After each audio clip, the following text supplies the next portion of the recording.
Raceroom always feels like the forgotten sim, the one everyone gives a nod of appreciation as they pass it by clicking on one of the other bigger titles. I don't say this to mock Raceroom, not in the slightest. While I'm saying this, I have a sense of befuddlement as to why I don't give it the love and appreciation I should. It deserves it. They've recently shared their content roadmap for 2023. This lets us know that we can expect pack releases of content every 3 months.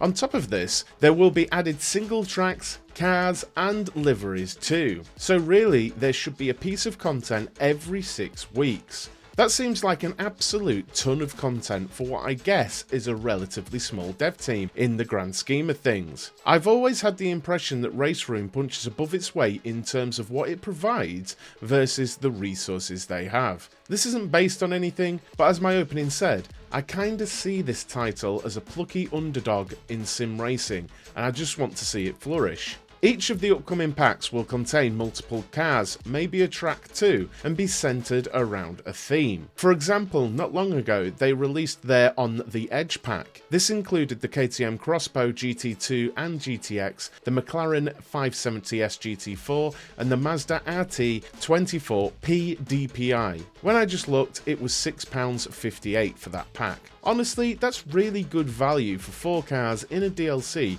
when compared to their competitors. Did you pick up this DLC pack, and if so, what was your favourite car?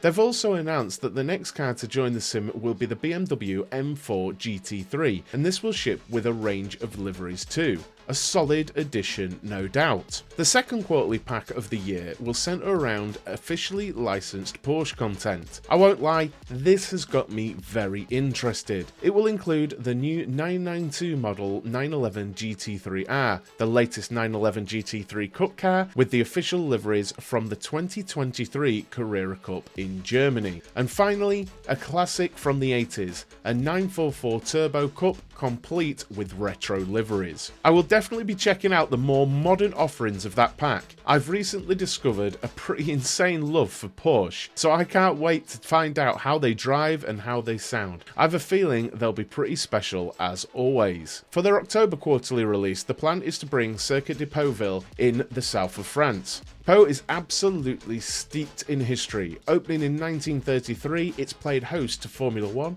Formula 3, World Touring Cars and more. It's an absolutely superb circuit which fits in well with the GT and touring car content which Raceroom enjoys. They do say there's further exciting news to share very soon on the touring car front too. Beyond this, they say that more details on what they're calling their intermediate updates will be shared very soon. I like how they point out that they'll keep an eye on the community to steer their content themes. It seems a good idea, but potentially a double-edged sword. On the one hand, you seem to be giving the community what they ask for, but on the other hand, is it just a vocal minority crying out for something they're not going to use anyway? I'm not sure, but I'll go with being optimistic and hope the community can steer them in the right direction. Though these days, I feel like that would mean about 400 million GT3 cars and nothing else. They won't let up on the regular physics updates or general updates either. If you're still watching, please do make sure that you hit that subscribe button and also like the video. It really helps the YouTube gods figure out what type of content people like. There are so many things about Raceroom I've liked for a long time. I remember for the longest time their sound just absolutely blew me away.